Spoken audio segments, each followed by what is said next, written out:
Well, the tech sector is playing an increasing role in driving the global economy, but that can come at a cost. In October, Zhang Rui, the founder of Chinese healthcare startup Chunyi Doctor, died from a heart attack at age 44, fueling a social media debate on whether tech workers are simply overworked. As CCTV's Mark New reports, it's also a concern in Silicon Valley, which continues to search for the optimal work-life balance. Always on the lookout for the latest innovations, like this water-repellent fabric. It's so cool. Edith Young is a partner for investment firm and startup accelerator 500 Startups. Recently, 500 Startups founder Dave McClure said that of the 3,000 founders it's invested in globally, at least 6 had passed away, with 1 committing suicide. I can understand why people get to the point where they're just so stressed out. It's a lot psychologically. It's really, really hard to build companies. Young also heads up 500 Startups operations in China, the place where she says startup stress levels are the very highest.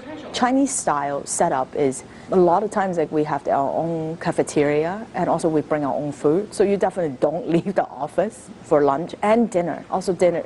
That's why like Facebook, Google, all these guys have their own cafeteria, and even for dinner too. Free food comes with a price because they expect you to work. A lot of my colleagues work till 10 p.m., 11 p.m. at night. Young says in dealing with startup founders, she often feels like a psychotherapist. She advises them not to stress about the small things, for the ones that are successful are able to compartmentalize their work and not get too emotional. Some startups are trying to disrupt Silicon Valley's work hard, play hard mantra.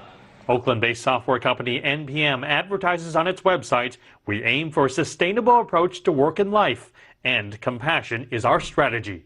I wrote that paragraph when it was absolutely not true. We were sitting around the table at our seed investors' offices. It was like 8:30 at night, and I was just like, this has got to stop. Like, this is not going to work, right? Like, we've all worked 40 hours and it's Wednesday. No catered lunches to handcuff staff to the office, and employees are discouraged from working extreme hours. Once people push past about 60 hours a week, they're actually doing less work than they would have done at 40 hours a week. So if you ask all your employees to work 80 hours a week, you're paying them extra and you're getting less out of them. NPM encouraged to go home if they're having a bad day. We can get more work done because we can, we know if something is going on with somebody because they'll tell us. So we can work around them because, we are human. When asked whether investors might be turned off by fewer hours, Schluter says there's no hourly equation that leads to success.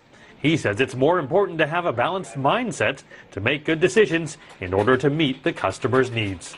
Mark New, CCTV, Oakland, California.